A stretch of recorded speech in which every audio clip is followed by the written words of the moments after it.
Assalamualaikum warahmatullahi wabarakatuh.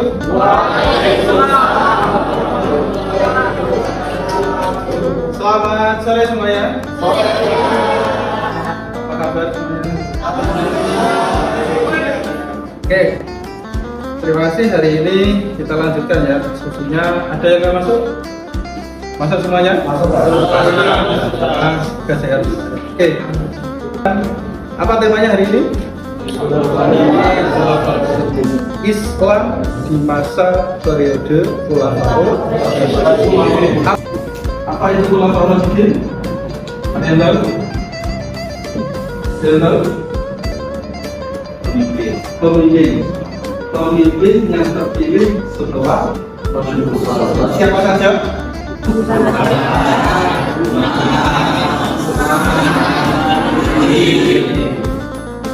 Kelompok ketiga kemarin kesepakatan akan mendiskusikan, mempresentasikan materi tentang Khulafaur Rasyidin. Kelompok ketiga mana? Sudah siap? Oke, siap. Silakan untuk bisa dimulai diskusi pada sore hari ini. Assalamualaikum warahmatullahi wabarakatuh.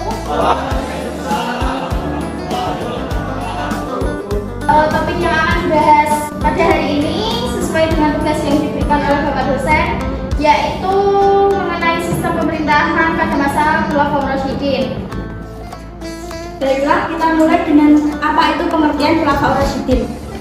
Khulafaur Rasyidin adalah 4 pemimpin tokoh pertama agama Islam yang dipercaya umat Islam sebagai pemimpin setelah Nabi Muhammad wafat. 4 orang tersebut adalah sahabat Nabi Muhammad yang dikenal dalam membela ajaran agama Islam pada masa itu. 4 orang tersebut dipilih bukan berasal dari garis keturunan, melainkan dipilih melalui konsensus umat, yaitu pemilihan umat. Ya baiklah, yang pertama yaitu Abu Bakar As-Siddiq yang menjadi yang pertama melanjutkan estafet kepemimpinan Nabi Muhammad SAW dalam kurun waktu yang sangat singkat, yaitu 2 tahun lebih 3 bulan. Walaupun waktu yang sangat singkat itu, beliau sudah melanjutkan beberapa program yang belum sempat dilawan oleh Rasulullah sebelum beliau meninggal, yaitu salah satunya mengirim pasukan Utsman bin Zaid ke negeri Syam untuk bertempur dengan tentara Bizantium, yaitu dari Romawi. Baiklah, saya di sini akan menjelaskan tentang masa pemerintahan Utsman bin Affan. Salah satu khalifah yang dapat memerintah selama 13 tahun. Masa pemerintahan Utsman adalah masa yang paling makmur dan juga sejahtera. Beliau menjadi khalifah yang pertama berhasil melakukan perluasan Masjidil Haram di Mekah dan Masjid Nabawi di Madinah. Beliau juga melakukan di antaranya perluasan Khurasan dan di bawah pimpinan Sa'ad bin Ash dan Hudzaifah bin Yaman. Baiklah, dilanjut pada khalifah terakhir, khalifah keempat, yakni Ali bin Abi Thalib. Masa pemerintahan Ali bin Abi Thalib sendiri berlangsung selama 5 tahun. Pada masa pemerintahan ini mewarisi kekacauan yang terjadi pada khalifah sebelumnya, di mana pada masa pemerintahan ini terjadi perang saudara yang pertama kalinya terjadi di antara umat Islam, yaitu pertemuan Basra. Ingin bertanya tentang materi yang tadi dijelaskan masalah kaum Khawarij. Pertama saya ingin menanyakan apa sebab kekontraan antara kaum Khawarij terhadap kekhalifahan Ali bin Abi Thalib. Sebelumnya saya ingin bertanya mengenai materi yang telah dibawakan, terlebih pada saat sistem pemerintahan atau waktu pada sistem pemerintahan di masa Khulafaur Rasyidin.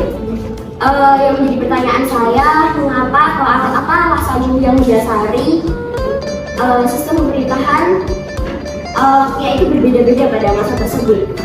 Demikian, terima kasih. Baik, terima kasih kepada saudara Fadil yang sudah mau bertanya. Di sini saya akan mencoba menjawab pertanyaan saudara, yakni mengapa kaum Khawarij tidak setuju dengan pemerintahan Ali bin Abi Thalib. Pada dasarnya, kaum Khawarij merupakan kaum yang tidak menentang Ali bin Abi Thalib. Namun, pada saat itu Ali bin Abi Thalib malah menyetujui perjanjian perdamaian antara Ali bin Abi Thalib dan Muawiyah. Pada saat itu memang Ali bin Abi Thalib terpepet untuk menyetujui suatu perjanjian pada perang Sakin, sehingga Khawarij pun menganggap bahwa Ali bin Abi Thalib tidak membela penentang, malah membela penentang dan malah memilih berdamai dengan penentang. Dan akhirnya kaum Khawarij membenci Ali bin Abi Thalib. Pertanyaannya dari saudari Vicky ya. Saya ini mencoba menjawab. Jadi perbedaan pemerintahan Khulafaur Rasyidin ada beberapa faktor yang menjadi pembeda, yaitu kepemimpinan yang berbeda. Ini bisa mencakup dalam bidang ekonomi, hukum, administrasi. Dua, tantangan eksternal seperti perang-perang antar bangsa seperti perang Zanzibar, Persia. Dan ini respon terhadap peperangan ini dapat memengaruhi prioritas pemerintah pada saat itu. Saya kira sudah cukup. Karena waktu yang sudah mepet, maka dari itu saya kembalikan ke Bapak dosen. Terima kasih. Wassalamualaikum warahmatullahi wabarakatuh. Waalaikumsalam warahmatullahi wabarakatuh. Khulafaur Rasyidin itu menjadi bentuk pemahaman terhadap pemimpin setelah Rasulullah yang tidak melalui dari jalur keluarga Rasulullah secara langsung gitu ya. Periodisasinya ketika Rasulullah meninggal bahwa tidak langsung gitu ya, tidak langsung menunjuk siapa khalifah setelahnya, siapa pemimpin agama Islam setelah itu, nggak ada petunjuknya. Jadi setelah Rasulullah meninggal wafat ini bingung siapa yang melanjutkan itu. Maka terjadilah perselisihan, terjadilah perbedaan pendapat siapa yang melanjutkan kepemimpinan Rasulullah. Ada dua kelompok begitu, kaum Ansor dan kaum Muhajirin, masing-masing memiliki calon pemimpinnya. Kaum Ansor menunjuk pemimpinnya sendiri, Muhajirin itu menunjuk pemimpinnya sendiri, yang akhirnya oleh saran Umar bin Khattab, Abu Bakarlah yang pantas dan layak menjadi pemimpin. Apa indikatornya? Satu, Abu Bakar adalah termasuk orang pertama yang masuk Islam, termasuk as-sabiqun al-awwalun. Yang kedua, indikator yang tidak bisa dibantah, Abu Bakar itu pernah menjadi imam sholat ya subuh begitu, karena Rasulullah saat itu sakit dan sepanjang hidup Rasulullah hanya satu yang pernah menjadi imam sholat, yaitu Abu Bakar. Praktis di lain itu sejarawan atau ilmuwan tidak menemukan yang kategori yang layak selain itu menjadi indikator kelayakan dari. Yang kedua, setelah Abu Bakar selama kurang lebih 2 tahun ya menjabat khalifah, 1 minggu atau 2 minggu dijelaskan dengan sakit, akhirnya Abu Bakar itu terbesit siapa nanti yang layak menjadi pemimpin setelah saya. Lah Abu Bakar itu akhirnya kepikiran Umar bin Khattab, karena Umar lah itu orang yang tegas, adil, tetapi lembut hatinya.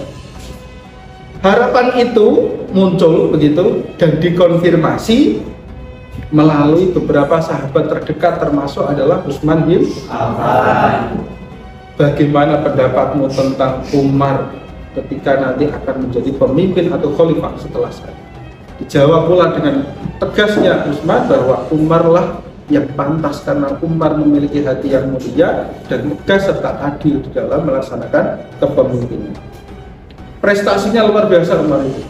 Kalau Abu Bakar prestasinya adalah menumpas nabi-nabi palsu, mengembalikan tauhid kepada ajaran Rasulullah. Karena apa? Hilangnya Rasulullah, hilang banyak sekali pengaruh pada tauhid. Sama dengan kita. Kalau umat Islam pemimpinnya, khalifahnya tidak memiliki pengaruh yang kuat, banyak ajaran-ajaran yang menyimpang dari sana. Sehingga prestasinya Abu Bakar yang bisa ditulis dalam sejarah adalah mengembalikan tauhid kepada ajaran Rasulullah. Tapi berbeda ceritanya ketika Umar. Ketika tauhid itu sudah banyak dan bisa dikembalikan, Umar itu prestasinya adalah mengatur administrasi negara. Karena apa? Sahabat Umar itu banyak sekali melakukan ekspansi perluasan wilayah.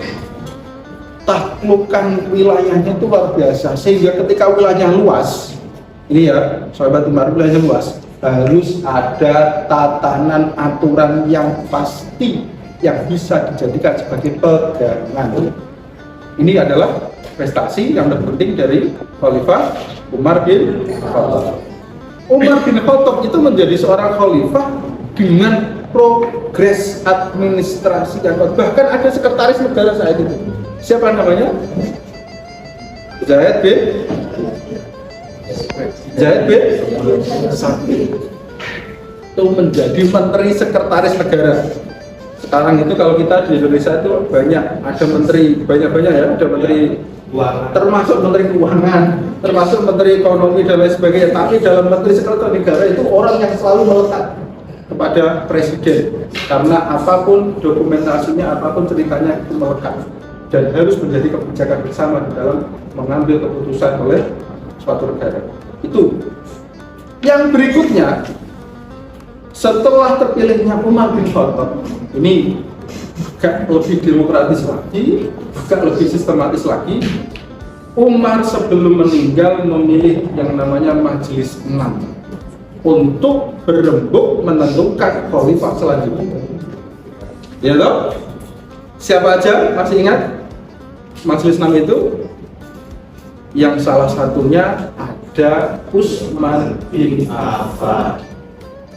Pendukung dari Utsman bin Affan, Majelis 6 itu mengindikasikan terpilihnya Utsman bin Affan karena apa? Utsman itu orangnya dermawan, Utsman itu mulia, Utsman itu agak apa ya, nggak begitu kurang tegas begitu loh. Pokoknya enak lah diajak ngobrol santai gitu.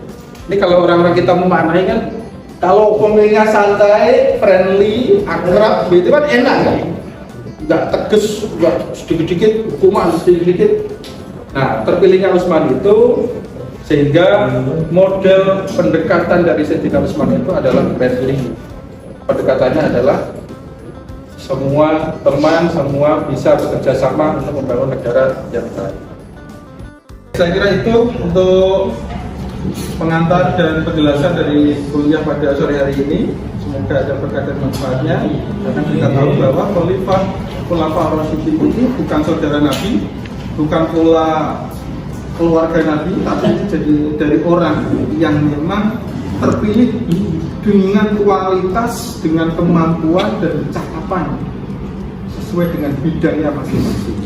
Ini menjadi pelajaran yang berarti bahwa kepemimpinan itu menjadi penting terhadap sistem perpolitikan yang sehat dan baik.